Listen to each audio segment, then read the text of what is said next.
আল্লাহর কোরআনে যতগুলি হুকুম আছে এখন পর্যন্ত মানিনি। মদ খেয়েছি, জুয়া খেলেছি, গীবত করেছি, বাটপারি করলাম, হিংসাতে পড়ে আছি, আপনার কিংবা ভালো আমল কোনটা করি না। তাহলে আমরা আল্লাহকে বলি, মাবুদ রে আমি মুমিন হব, তাহলে আমাকে প্রথম নম্বর ক্লাস কি করতে হবে? আমার আল্লাহ বলছেন আত্তাইবুন, তোমাকে তওবাকারী হতে হবে।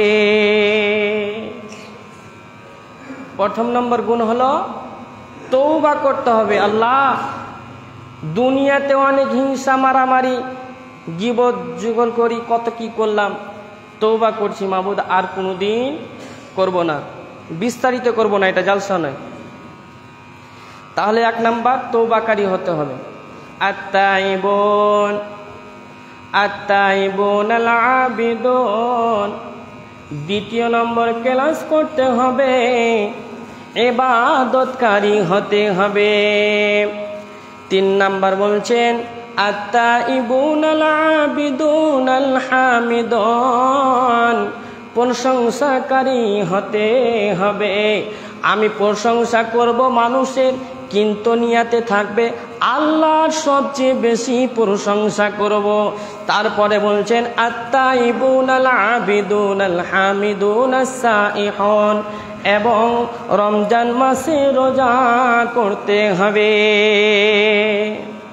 সিয়াম পালনকারী হতেই হবে।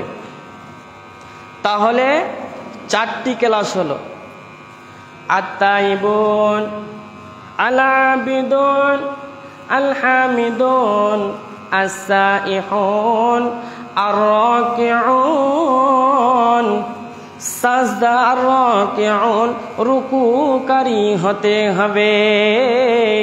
as-sajidun, সাজদাকারী হতে হবে। তাহলে বন্ধুরে প্রথমে তওবা করলাম, আল্লাহর ইবাদত করলাম, আল্লাহর প্রশংসা করলাম, এরপরে রোজা রাখতে হবে, এরপরে রুকু করব, এরপরে সাজদা করব।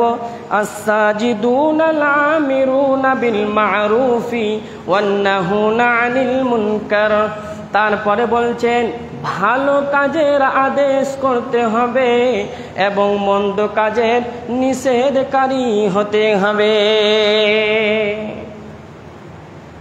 তাহলে মুমিনের ক্লাস 7টি হলো।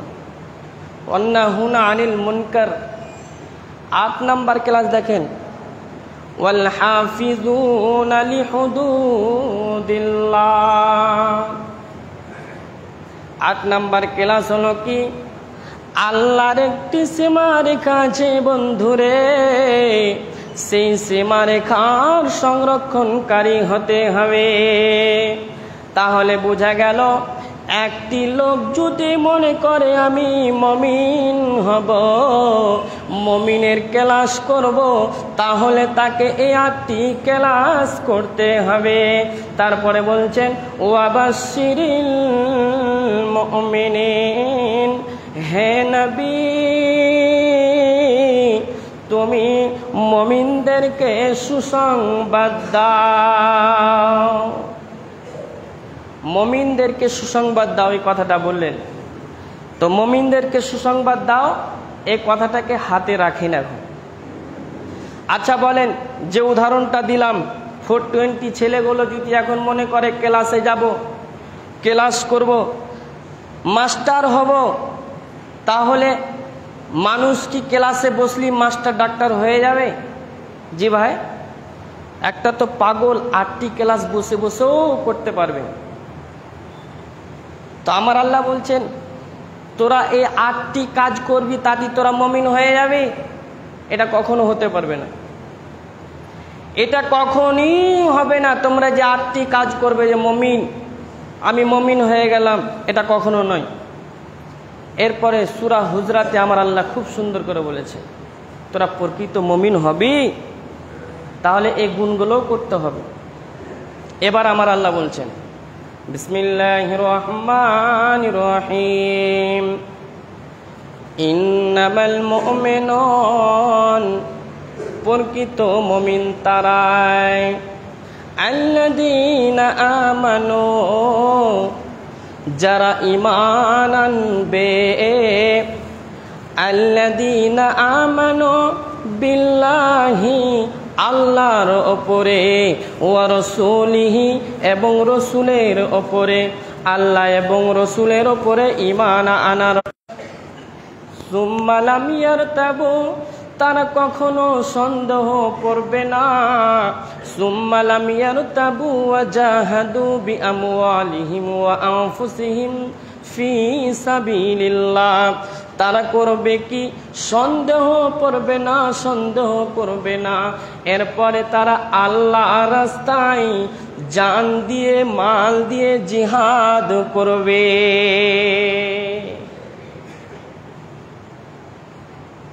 এবার এই আয়াতটাকে তাফসির করি আপনাদের সামনে। খালি আয়াতটা খালি খেয়াল করেন।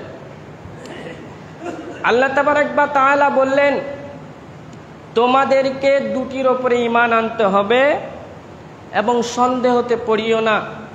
তোমাদের নাফস এবং জান দিয়ে আমার রাস্তায় জিহাদ করতে হবে, তাহলে তোমরা সত্যবাদী হবে। বন্ধুরে আমার, কোন লোক যদি মনে করে আমি মুমিন হব, ধব বিশ্বাস নিয়ে আপনাকে ঈমান আনতে হবে। আল্লাহ আছি, আল্লাহ থাকবেনি, আল্লাহ কোনোদিন শেষ হবে না। আল্লাহ যেগুলো ওয়াদা করেছেন আমরা ওয়াদাগুলো পাবো, সেই ওয়াদাগুলো পূরণ করবেন, এটা বিশ্বাস রাখতে হবে। বিশ্বনবীকে পৃথিবীতে পাঠিয়েছিলেন, বিশ্বনবী যেগুলো কাজ করেছিলেন সেইগুলো কাজ আমাদেরকে করতে হবে। এই দুটা ওপরে ঈমান এনে বিশ্বাস করে সন্দেহ করবেন না। আমি সন্দেহ করব না এবং আল্লাহ রাস্তায় জিহাদ করব নিজের নাফস দিয়ে, নিজের জান দিয়ে। যখন জিহাদ করব, আমার আল্লাহ বলছেন উলাইকা হুমুস সাদিকুন, ওই লোকেরা ঈমানের দাবিতে সত্যবাদী। খালি 8টি ক্লাস করে, যেমন স্কুলে ছাত্র ভূগোল ইতিহাস পড়েছে মাস্টার ডিগ্রি হাসিল করে নেবে, এটা নয়। আরে তওবা করলো, নামাজ পড়লো আপনার, কিংবা রুকু করলো, সাজদা করলে আপনি মুমিন হয়ে যাবে, তাও নয়। কেন? একটা হিন্দু লোকও তো সাজদা করতে পারবে রে ভাই। একটা হিন্দু লোকও না খেয়েও থাকতে পারবে, একটা হিন্দু লোকও সাজদা করতে পারবে। সে ওপর ওপর বলতে পারবে আল্লাহ আছে, ওপরওয়ালা আছে, বলে না অনেক হিন্দু বলে, কিন্তু ওটা নয়। তারপর আয়াতে যে কথাটা বলতে চাইলেন, তোমাকে আল্লাহর উপরে ঈমান আনতে হবে এবং রসুলের উপরে ঈমান আনতে হবে এবং কখনো সন্দেহ করতে হবে না। এবং যখন আমাদের ইসলামকে নিয়ে বেঈমানিরা যখন কোনো কিছু করবে, তো একসঙ্গে আমাদেরকে জমে লড়তে হবে, কোনোদিন গাফলাতি করা যাবে না, জিহাদ করতে হবে, এই কথাটা বলতে চাইলেন। তো এখন ঘটনা হলো কি, যে কথাটা আমি বলতে চেয়েছিলাম, তো হাদিসটা পড়েছি, হাদিসটা পরে জুম্মাতে বলবো ইনশাআল্লাহ। আগামী জুম্মাতে আপনারা আসবেন, জলদি করে আসবেন। তারপরে আরও 2টি আয়াত আছে, ও আয়াতটিকে ধরবো। এখন এখান থেকে এই কথাটিকে স্টপ করছি আমি, যে মুমিন হতে গেলে 8টি ক্লাস করতে হবে, আর প্রকৃত মুমিন হতে গেলে 2টির ওপরে ঈমান আনতে হবে, সন্দেহতে পড়তে হবে না। তারপরে মুমিনের বৈশিষ্ট্য হবে। বন্ধ করে দাও ক্যামেরাগুলো, 2টা কথা বলবো। এখন এখান থেকে বায়ানকে আমি স্টপ করে দিলাম, আগামী জুম্মাতে হবে। 2য় নম্বর কথা শুনে নেবার, আজকে মুসলমানের অবস্থা কেমন, যে মুসলমানদের এখন সারা বিশ্বে মুসলমানের অবস্থা কেমন। আপনারা একবার বিবেক করে দেখবেন, মোবাইল চালাচ্ছেন, অনেক বইগুলো ঘেঁটে দেখবেন, মুসলমানকে আজকে কুত্তার মতন করে কুচি কুচি করে কাটছে। মুসলমানকে আজকে কেন মারছে, কিসের কারণে, আমাদের কি হয়েছে ভাই, কেন কেন মারছে? মুসলমান সরকার কেন দেখতে পাচ্ছে না, বেঈমানেরা কেন দেখতে পাচ্ছে না? এটা কিন্তু বিশ্বনবী জামানা থেকেই আসছে, মুসা নবী জামানা থেকেই আসছে। ইব্রাহিমের জামানা থেকেই আসছে, কিন্তু তিনারা বিশ্বনবীর জামানাতে সাহাবীরা বিজয় হয়েছে, সব জায়গায় বিজয় হয়েছে, কিন্তু এখনকার মুসলমানকে কুত্তার মতো করে মারছে, কিন্তু মুসলমান কিছুই করতে পারছে না। কেন, কি হয়েছে আমাদের? তিনটি কারণ খেয়াল করবেন। এক নাম্বার হচ্ছে মসজিদ আমরা ছেড়ে দিয়েছি।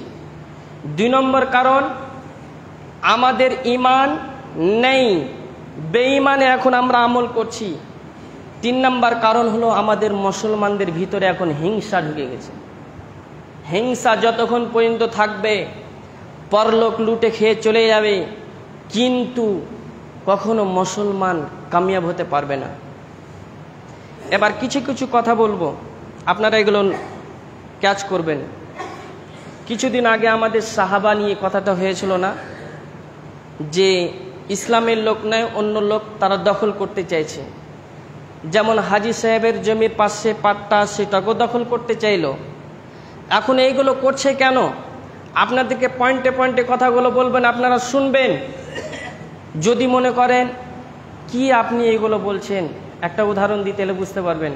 আপনার ছোট্ট মেয়ে, আপনি শুয়ে আছেন, আব্বা আব্বা আব্বা আব্বা আব্বা করছে, কিন্তু আপনি কান দিচ্ছেন না। ও কেন আব্বা আব্বা বলছে? কিন্তু আগুন বাড়িতে ধরে গেছে, আপনি ঘরে শুয়ে আছেন, আব্বা আব্বা করছে, আপনি কান দিলেন না। যখন বাড়ি ঘর যখন পুড়ে গেল, তখন পরে এসে বলছে তোমার যে বাড়ি পুড়ে গেল জি, তখন বুঝতে পারছে। তাহলে ছেলেটার কথা গুরুত্ব দেওয়ার দরকার ছিল। তো যাই হোক, আপনাদেরকে আমি ছোট মুখে কয়েকটা কথা বলবো। আপনারা বড় মানুষ, জ্ঞানী মানুষ, ডাক্তার মানুষ, প্রধান মানুষ, আপনারা শুনেন, কিন্তু একটু খালি লিয়েন কথাটা। শেষের কথা হলো এটাই, দেখেন সবাই 100% মসজিদে ঢুকে যান, হিংসাকে দূর করে দেন। 2 নম্বর কারণ হলো প্রত্যেক মানুষই এখন জমির কাগজটা সবাই ঠিক করেন।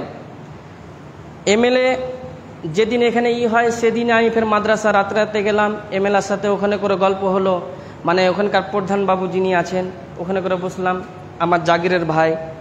তো গল্পতে একটাই কথা বলল, যে অপর মহলে যেইগুলো লোক আছে, কিন্তু মুসলমান অতগুলো নাই। খেয়াল করবেন, নেটে সার্চ করবেন, যতগুলো দেখবেন। আপনার দিল্লিতে গদিতে বসে আছে, মুসলমান কয়টা আছে জি? মুসলমান একটাও নাই, দেখতে পাওয়া যাচ্ছে না। আজকে দেখেন জেলা পরিষদে কয়জন আছে দেখেন মুসলমান, ঘুরে দেখতে গেলে কয়েকজন আছে, কিন্তু সবগুলো হিন্দু। ওপর মহল থেকে হিন্দু, তারপর থেকে হিন্দু, তারপর থেকে হিন্দু। এখন যেগুলো ভোট আসবে আমাদের পঞ্চায়েতে, এখন সবগুলো এখন রিজার্ভ চলবে।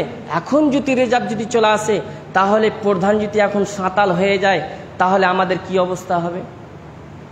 এখন আমাদের মাজিদ কাকু আছে, আমরা চাইছি আরও ওনারা থাকুক। আমরা এটা আমাদের একই বিশ্বাস যে আরও থাকুক, আমাদের ভালো লাগছে। সে হালাকে ভালো কাম করুক না করুক ওটা চাই না, কিন্তু আমাদের মুসলমান আছে, যদি এখন হিন্দুর কাছে সাঁতালের কাছে চলে যায়, তাহলে আমাদের কি হালাত হবে জানেন? একবার খালি খেয়াল করেন।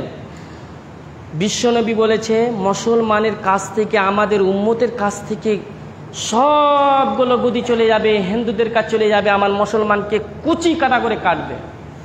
এই জন্য বলছে আপনি নামাজ পড়েন, মসজিদে 100% ঢুকে যান, হিংসাটাকে দূরে করেন।